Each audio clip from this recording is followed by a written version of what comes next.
기각건에 대해서 사실 그 법조계라고 하면 결국은 판사 또는 뭐 변호사, 검사인데 적어도 검사들 그리고 변호사들 사회에서는 이야기가 굉장히 많나 보더라고요.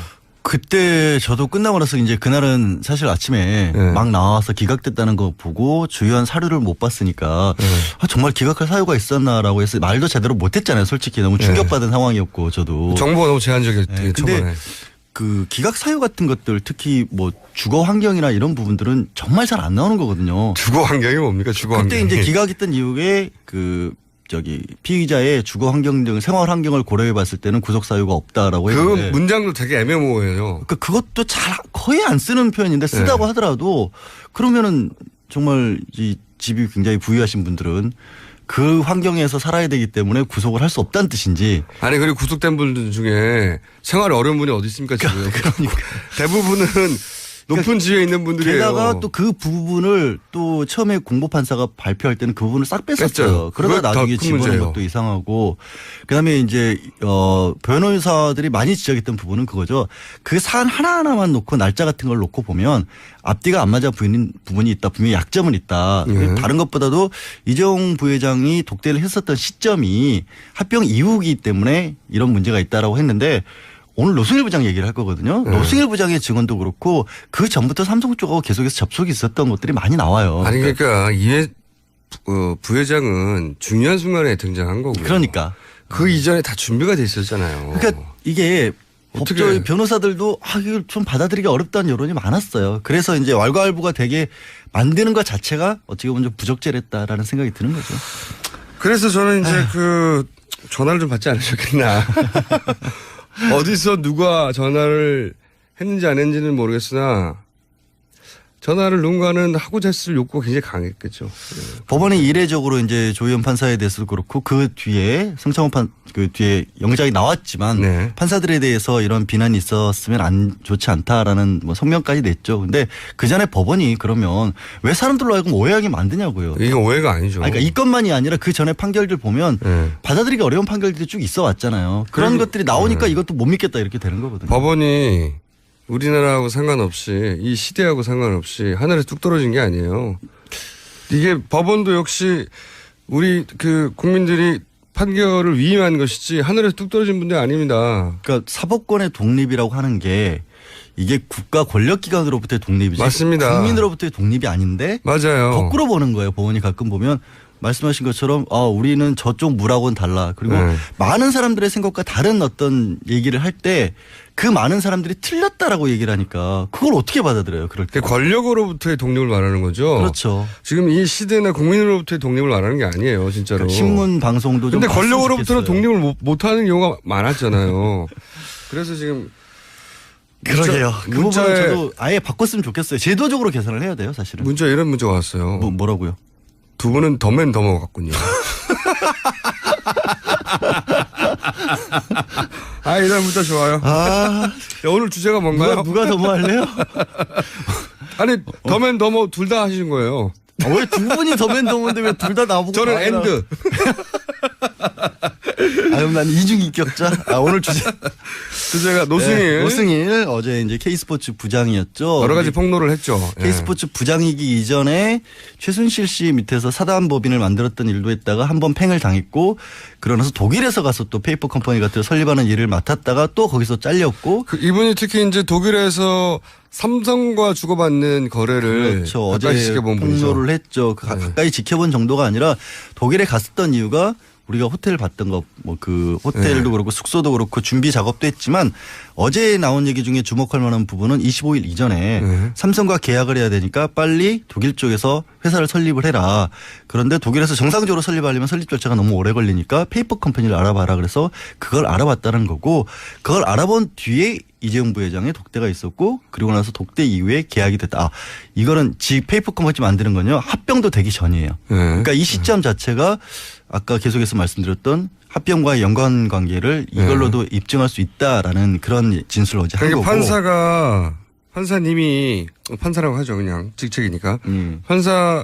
조현 판사가 그러니까 시간 순으로 볼 때 독대 이후에 합병이 그러니까 합병 이후에 독대를 합병 하지. 이후에 독대. 독대를 했다. 이 부분에 주목했다면 거꾸로 독대 이전에 있었던 일도 봐야죠. 다 봐야 되는데 네. 이 진술들도 검찰 특검에서 냈었을 텐데 왜 이런 부분이 왜냐하면 노승일 혼돈하시면 안 되는 게 노승일 부장이 어제 나왔다는 얘기는 노승일 부장이 검찰에서 한 얘기들을 기록한 서류들 있잖아요. 네. 그 서류를 최순실 측에서 우리는 못 받아들이겠다. 네. 그러니까 당사자가 직접 나와서 얘기를 해라라는 거거든요. 근데 그러니까 당사자가 직접 나와서 얘기를 해버렸어요. 그렇게. 얘기를 다 했고 그 얘기들은 이미 특검이 조사한 부분은 영장 실질 심사할 때도 봤었을 거라는 거죠. 제 말이 그거예요. 네, 그러니까 그러니까 좀 안타깝다는 거죠. 이게 특히 이런 얘기도 했단 말이죠.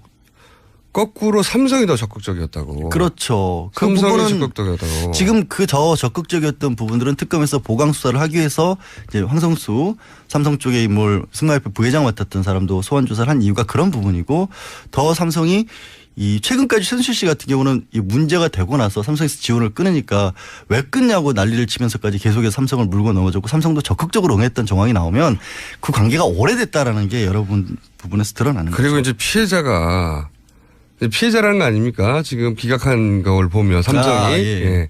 피해자가 가해자 걱정을 너무 많이 해줘요.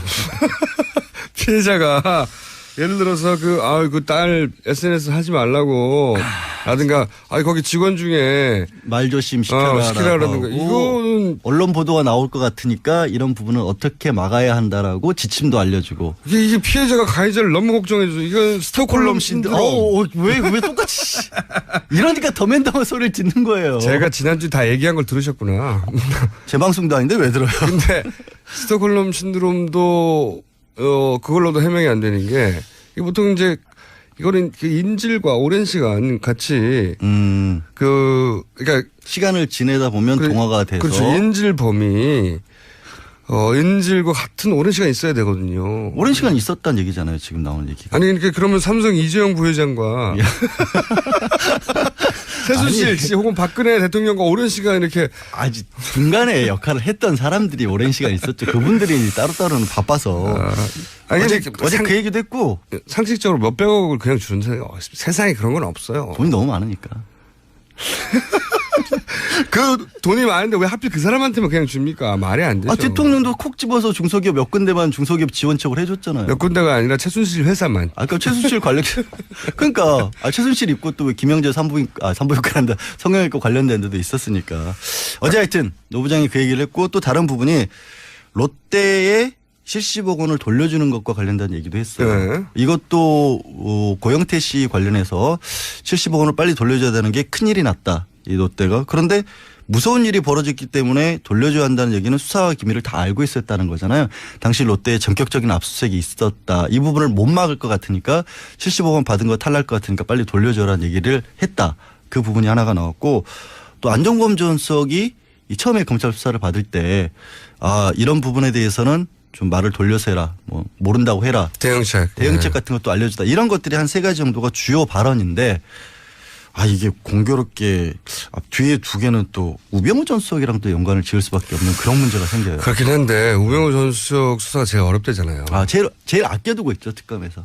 이거를 어렵기 때문이기도 하다고 봅니다. 어렵기 때문이고 맡고 있는 팀이 블랙리스트 수사팀에서 맡고 있거든요. 그리고 또 한 가지 어려운 점은 김기춘 전 비서실장만 하더라도 본인의 선후배가 선배는 거의 다 사망하셨단 말이죠.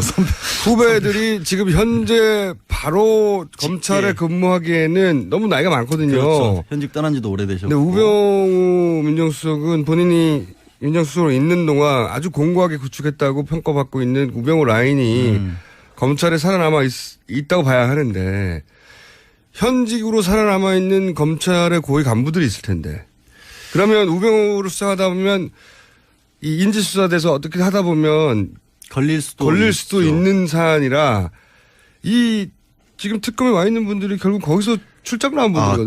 근데 이게 또 제가 왜 블랙리스트 팀에서 했냐는 말씀을 드렸냐면 그거를 약간 특검 내에서도 비선 쪽에 가까운 팀이 이걸 하고 있어요. 검찰에서 멀어진 지 오래된 분들. 그러니까 지금 그 특검보 같은 경우도 2007년에 검찰을 떠난 걸로 알려져 있거든요. 그래서 상당히 조금 그래도 말씀하신 것처럼 그쪽에서 직접 연관관계가 좀 없는 분들 그리고 이번 출신 같은 경우도 메이저 쪽에 분류가 되는 분은 아니라고 해요. 그렇다고 하더라도 검찰 출신이면 다 선후배사로 연결되기 때문에 뭐 어차피 그러면 전화. 우리 사회 있잖아요. 뭐 소위 이제 이쪽 그렇게 그 올라가신 분들은 자기가 전화하면 뭐 연락을 해야 된다라고 될 거라고 생각하는 분들 많거든요. 그럼에도 불구하고 그래도 한번 기다려볼 얼마나 필요는 궁금하겠습니까? 있죠. 예를 들어서 나도 연관이 돼 있을 수 있으니까. 그렇죠. 아 그럼 역으로 전화한 사람들을 추적해 나가면 되죠. 누구 하는지 모르니까. 최순실 씨가 처음 입국했을 때 30시간 이상 말이 안 되잖아요. 체포를 안 했었을 때 30시간 이상 분들을. 돌아다녔지 않습니까? 그때만 하더라도 대통령의 힘이 어느 정도 살아있었고, 그죠? 탄핵도 되기 전이고, 그 다음에 이런 대응책들이 실시간으로 나올 때였으니까, 체포 바로 하지 마라, 라고 누군가를 타고 내려갔을 거란 말이죠. 근데 그게 지금 얘기를 하신 것처럼 어제 이제 노승일 부장이 또 우리가 큰일 났네? 그 목소리가 나온 녹취록 전체를 공개를 했어요. 법원에서 틀었는데. 17분짜리를. 그거를 튼 걸 보면 최순실 씨 같은 경우에는 독일에서 들어올 때만 해도 분명히 어느 정도 준비가 돼 있다라고 판단하고 들어왔어요. 당연히. 그리고 이렇게까지 상황이 흘러나가리라고 몰랐던 거예요. 그거는 뭐 사실 그거는 전 국민이 잘 몰랐어요. 특검도 몰랐어요, 사실은. 아무도 검찰도 몰랐죠. 몰랐고. 아무도 계속해서 까는데 증거들이 나오니까 그런 수사가 번진 거기 때문에 저는 이 부분도 뭔가가 있을 수 있다라는 희망을 안 버릴 거고요. 우병우 전 민정수석이 네. 걸릴 네. 사안들이 존재할 것이다. 그리고 어제 이제 변호인단이 모든 헌법재판소도 그렇고 이 최순실 씨 형사재판에서도 그렇고 공통적으로 하고 있는 게 어제도 또 함정 수사 얘기를 하더라고요. 결국에 당했다 함정 수사. 녹취에 당했다. 노승일 부장이 유도 신문을 해서 녹음을 한 거고 검사가 시켜서 녹음을 한 거다.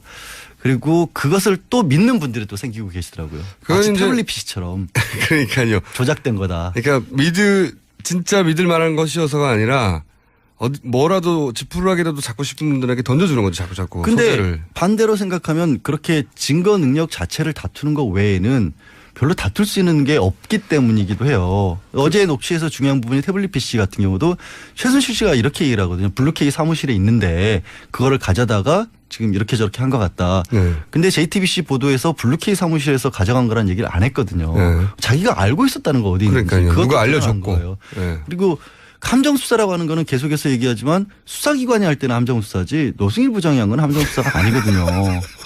그거는 아니 언론에서도 그거를 이게 변호인단이 그렇게 얘기를 한다고 해서 덜컥 그렇게 받아쓰지 않았으면 좋겠어요. 오늘 심지어는 표현에 함정 녹음이라고 쓰신 분들도 계신데 함정 녹음 처음 듣다 함정 녹음은 함정 녹음 함정 통화. 네. 그러니까 변호인단이 그렇게 주장을 하니까 기사로 그렇게 쓴 거긴 하지만 그거를 말씀하신 것처럼 아직 믿고 싶어하는 일부들은 그걸 또 사실로 받아들여서 용어를 막 쓰죠. 네. 그리고 또 저는 이게 보통 그 미국의 법정 영화 보면 악당을 변호할 때 주로 쓰는 수법인데 증인의 신뢰도를 마구 공격해가지고 깎아내리려고 하는 그런 깎아내려. 예를 들어서 고영태 씨가 유흥업소에 근무한 적이 있다. 범죄 혹은 경력이 있다. 또는 뭐 그 남녀관계 아니냐 이런 질문은 본질과 전혀 상관없는데 아무 상관없는 거예요. 그런데 이게 박근혜 대통령의 변호인단 쪽이나 최순실 변호인단 쪽에서 이런 질문들이 나오거든요. 그러면서 못 믿을 사람으로 만드는 거죠. 그거밖에 없는 거고. 신뢰도를 떨어뜨리는 것도 있지만 기본적으로 언론이 그런 기사로 덮이길 원하는 거죠. 일종의 정치적 메시지죠. 왜냐하면 변호인단들이 신뢰도를 떨어뜨리는 방법은 그 사람이 기존에 했던 말들이 있잖아요. 기록들이 쫙 쌓여 있으면 그걸 여러 번 반복해서 보면서 그중에서 틀린 부분을 찾아내서 이게 앞뒤가 안 맞는다. 이거를 법정에서 지적하는 거지. 법정에 가지고 저 사람 몰래 전과자 직업이 이런 얘기 안 하는 거거든요. 그렇죠. 직업이 뭐였고. 그거 진짜 법정을 활용한 명예훼손인 거예요, 사실은. 그 법정에서 볼 수 없는 행위인데. 일반적으로 못 보죠. 근데 이제 대통령 변호인단들이 이런 걸 하고 있다는 겁니다. 그것도 헌법재판소 아니 일국의 헌법재판소에서 무슨 내연관계 뭐 이런 얘기가 나오게 만들었다라는 게 너무 수치스러운 일이에요, 사실. 그게 기사로 제목을 덮이길 원하면서 동시에 그 사람을 못 믿을 사람이라고 생각하게끔 만들고 싶은 굉장히 저열한 수단의 변호 기법이거든요. 그러나 그것밖에 할 게 없다라는 게 또 어떻게 보면 긍정적이기도 해요. 근데 그것도 먹히는 층이 있다는 것도 이게. 그걸 어떻게 하겠습니까?